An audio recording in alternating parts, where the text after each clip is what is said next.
What's going on, retro gaming fans, and welcome to an episode of Rehab Gaming Mail Day. So we currently have 3 packages here that we got in from Japan, and I'm actually really excited about what these packages contain. So stay tuned, and we'll get right at it.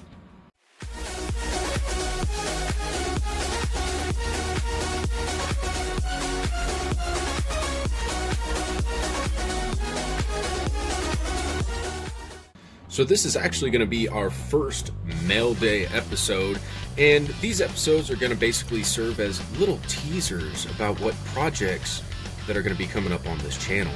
So I'm really excited about some of the things that we have here, so let's go ahead and get right at it and crack them open. I do make it a habit that every single package that I get in the mail, I open them immediately as soon as I receive them, check them over, make sure nothing's wrong, make sure it's the exact same thing that I ordered, and also make sure that nothing was broken in transit. So first of all, we have this white envelope here, and inside this envelope I'm actually really excited because I know you know what that is, or at least you have a good idea about what this is. This is going to be a Game Boy Pocket that I found for sale in Japan, and it actually looked to be in really great condition, and the only problem with this is the screen. And as you can see, you got that large burn mark right there on the center of that screen. But we're going to go ahead and drop you down in here and we'll take a closer look at this thing. Now I have a few plans for this Game Boy Pocket. Of course, that screen's going to need some attention, but also I'm going to end up tearing it apart and replacing the capacitors on the inside. But as you can tell, man, this thing is in fantastic condition. I was actually really excited when I saw this, and the reason why is because with these metallic paint jobs on the Game Boy Pockets, or pretty much any handheld console or controller, you can see the wear mark a little bit up here, but if they're well used, that paint actually wears away and you start to see the plastic that's underneath the paint. But this thing is in, fantastic condition. The screens really don't have, or the screen doesn't really have any scratches on it. I don't know if you can see that there. Apologize for the reflections. But man, this thing looks amazing. I have not tried to power it up yet just to test it. So when we actually take a look at this, we will power it on, test it, throw a game in there, see if everything's working right, and we'll figure out if there's any issues with this handheld. But this Game Boy Pocket, I had one as a kid, and it was a black version, and with as much as I used it, threw it around in my backpack and everything else, going to school and playing it on the bus, I don't know how many times I've scratched up the surface of it, got stuff jammed up in the speaker grill here, just from all the dirt and grime of years of playing it. There was some wear right here on the back side of the cart slot where you put your game in, but man, this thing looks amazing. So this is going to be an exciting project for me because I'm actually going to have a really nice looking Game Boy Pocket in my collection after I get this thing restored.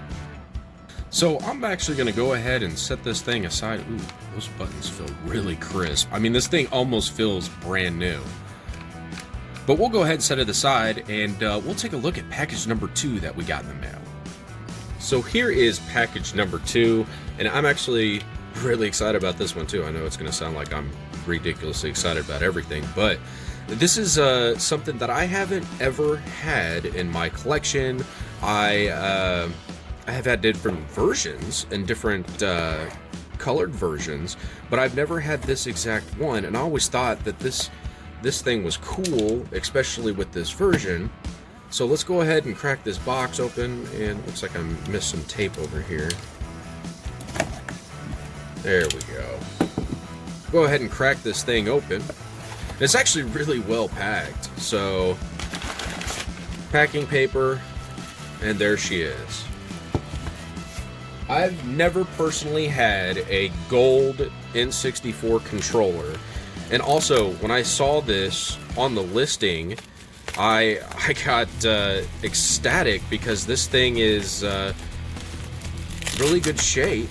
The buttons said that, or the list said that the buttons were all nice and crisp, and the joystick was working perfectly, and this is a perfectly working controller. So the only thing that I would really have to do with this thing, I'm trying not to tear up the bubble wrap, but it looks like that's not going to happen.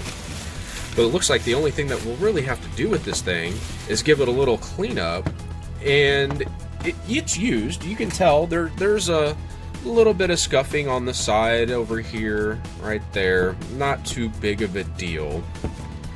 But overall, you know, there's a little bit of rub mark right there from whoever played this. They actually played it quite a bit, actually. And there's a little bit of dust in there. You can see some dust down in here in the joystick. I would probably replace the joystick. I mean, this right here, this little bit of play in the joystick is really not that much to worry about. I'll probably save this for another controller that actually probably gets played a lot more, and replace it with a stick that's just crispy brand new. We might actually do a stick refurb on this and do some preventative maintenance on it. There's a little bit of dust down in here in the bottom of the cup where the controller stick goes through into the mechanism, but it actually feels pretty good, and the distance between the stick and it hitting the bottom of the bowl on the inside is not that bad. So this is definitely still usable. It's not perfect. I would probably give it a rating of about an 8 out of 10. It's used, but it's not like somebody playing Mario Party just kind of went in here and just ground the tarnation out of the bottom of that bowl, which causes your sticks to get loose, by the way. And take a look at the end plug here. I mean, it looks really good too. There's a little bit of smudging from pulling it in and out of the console. There's a little bit of a wear mark right there. The cable looks really clean. I don't see any nicks or anything like that. So whoever originally had this controller took really good care of it. So I'm excited. I'm going to go ahead and set this off to the side. Looks like the only thing it's really going to need is some cleaning. I mean, the button pads all feel good. These don't feel mushy at all. They got a good spring in them. Of course, the A button has a little less resistance than the B button, so it was used a little more. And like I said, this is a used controller. Somebody definitely enjoyed it. Somebody definitely played it for quite a bit. But yeah, perfect. I love it. So this is actually going to go in the collection too. And maybe every once in a blue moon, I might actually take it out and play with it a little bit for nostalgic value. But we'll go ahead and set this off to the side, and we'll get to package number 3. And this is package number 3, the last and final package of the group. I've saved the best for last. Now, to be honest with you, when I was a kid, I didn't even know these things existed. Now, the original version that was released for my geographical area, of course I knew it existed, and I played many, many hours on that thing. But, so I got something a little special just for me, just for my collection.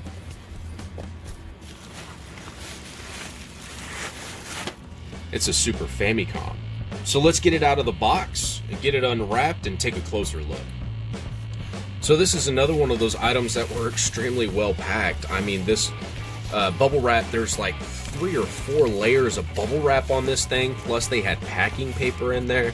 So you know, I'm starting to notice that, you know, ordering things from Japan is a lot different than ordering things from the US. I mean, I understand that they have a little more at stake because they're shipping internationally to a seller that's out of country, and they want their stuff to arrive, and when packages go through a long transit, they are more likely to be damaged. But I mean, this is awesome. Whoever packaged these items, and they're completely different sellers too, so whoever packaged these items did a fantastic job. So here it is, Nintendo Super Famicom, and this thing is actually quite heavy.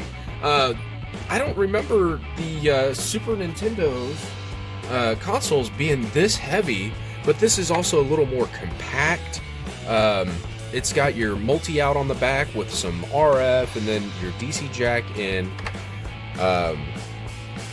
besides a little bit of, looks like something was spilled on here at one point in time, or it was setting on something, and a little bit of discoloration, because you can tell between the expansion port cover here and the outside of the console shell. That's what it's supposed to look like. This is what it looks like now. So we'll probably end up doing some retro bright. Heck, I might just leave it like it is, because I mean, it just looks cool. I think a little bit of yellowing, and this is a personal preference, a little bit of yellowing on something that is retro excuse me, actually looks really cool to me, just because it kind of brings back that sense that it's older technology. And you know, just thinking back, when I was in school, we had old IBMs with like 5.25-inch drives or whatever the heck, and they were running with the green type of screens.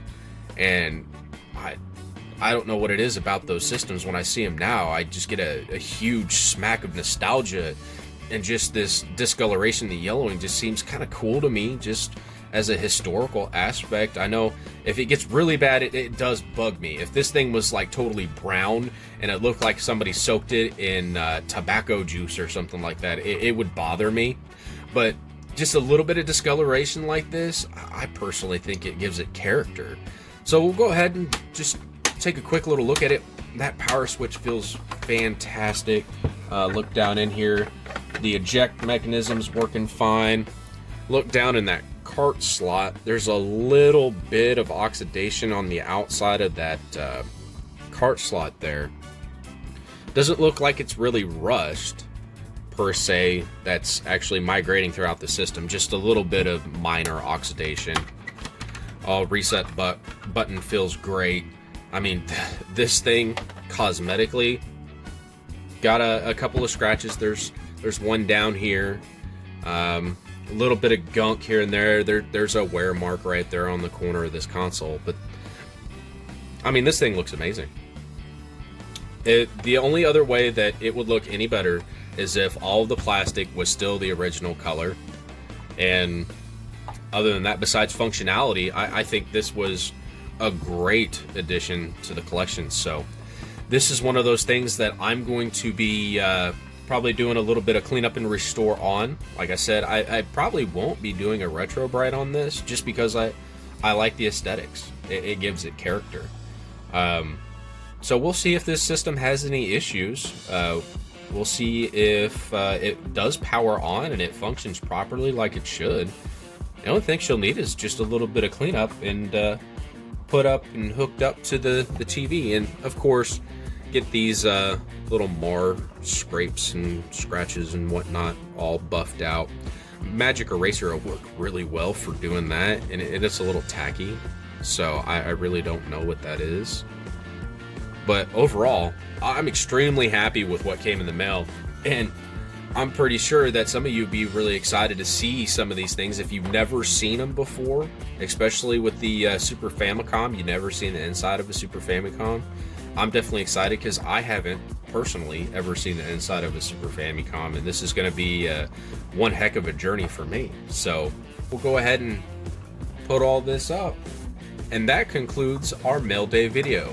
If you're excited about what we're going to have planned coming up on the channel, stay tuned and watch out for those episodes to be coming out. So without further ado, thanks for stopping by, and we hope you have a wonderful day.